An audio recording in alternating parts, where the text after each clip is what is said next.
Ciro Gomes fez uma entrevista na CNN, um desses clipes foi destacado. E eu vou ver inteira porque eles descontextualizaram. Então vamos ver um pedaço aqui. Não sei se eu vou aguentar ver tudo.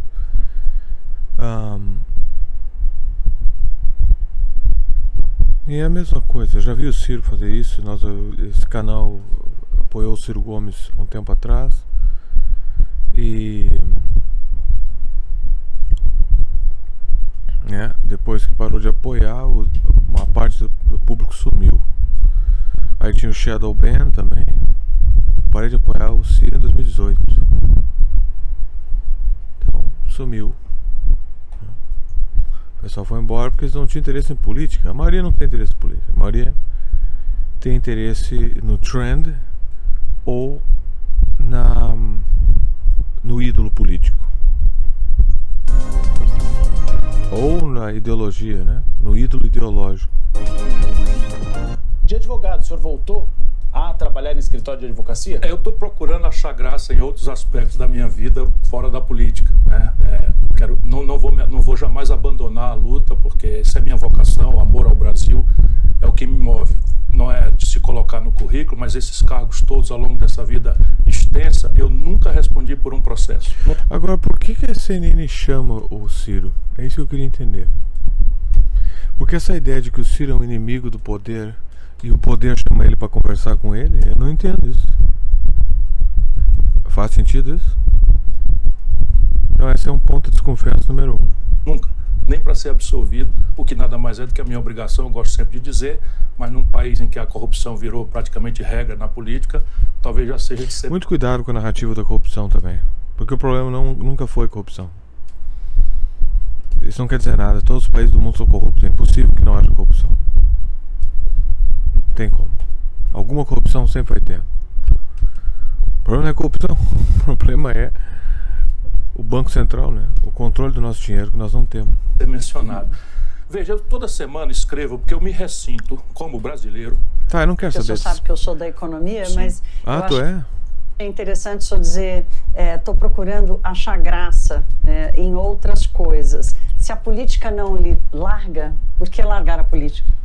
Veja, o que aconteceu em 2022 matou um pouco a minha paixão.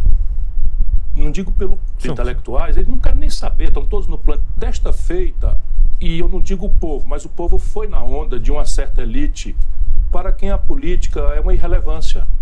Então a política para os barões do mundo artístico, do mundo dos intelectuais, eles não querem nem saber, estão todos no plano de saúde, se lixando para a saúde pública, estão todos na mensalidade escolar para os filhos, se lixando. Mas isso é meio que invertido, porque a política é uma irrelevância para os pobres, porque os pobres não conseguem nada com a política.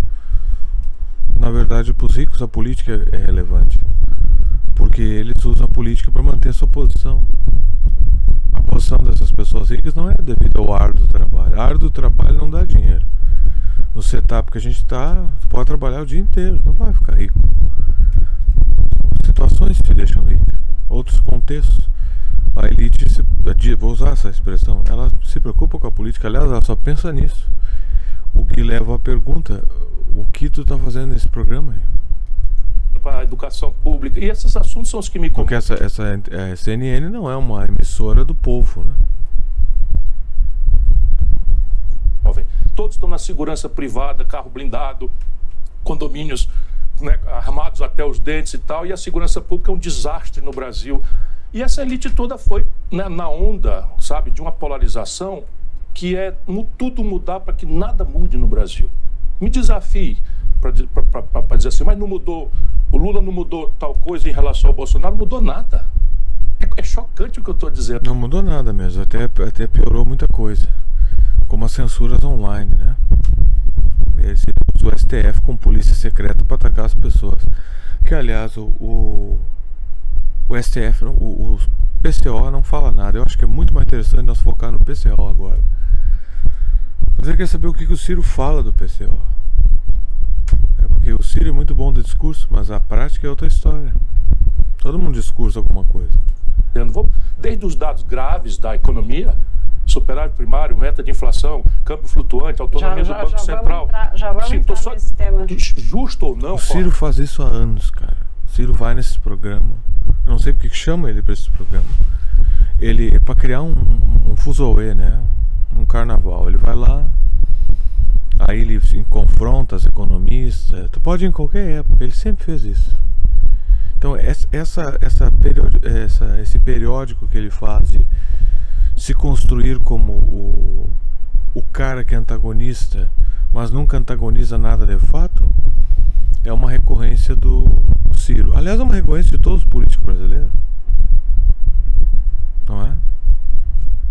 Eu duvido que o Ciro aplicasse essa veemência retórica na ação prática. Assim como o Lula. O Lula tem um discurso que não fecha com a realidade. Ele faz coisas que não resolvem certos problemas que ele finge até que não existem. Como qual é a estratégia, o que eu posso interpretar do Lula combater um golpe de Estado falso e deixar o golpe de Estado verdadeiro intocável. Coisas misteriosas, né? Eles não explicam nada. Então não é de fato democrático, porque para que as pessoas participem democraticamente, primeiro elas têm que entender as coisas para poder escolherem as coisas. Quem quiser colaborar com o canal, links de assinatura, tá? Quanto mais colaborações, mais participação sua e minha. E doações livres via Pix, quanto quiser. Correto ou não? Qual é a diferença no manejo do modelo econômico que o Lula pratica e o Bolsonaro? Se um marciano, amigo imaginário que eu tenho, passou aqui no ano passado, em 2022, e viu aquela guerra civil quase iminente no país, e passa agora, a emenda do relator está igual, a roubalheira na relação corrupta e fisiológica com o Congresso, igual com as mesmas pessoas, as mesmas personalidades. Vamos no extremo, o Lula sobe a rampa com essa coisa identitária. Isso que te desiludiu, que te faz desistir? A prostração da sociedade civil brasileira a isso. Eu não desisti. Eu fui então, a prostração, bom, então, isso sempre foi assim. O povo brasileiro é prostrado. Numa expressão mais vulgar, abostado. Prostrado. O brasileiro é assim. Por isso que todas as ações elas têm que ser superimpostas. Aquilo que não é. Só que ninguém superimpõe de maneira nacionalista. Todo mundo superimpõe superimposições externas. O que nos leva a perguntar por que esses ministérios são tão grandes. E por favor, não fala corrupção, porque não responde a minha pergunta. Por que esses ministérios são tão grandes? Então a mudança,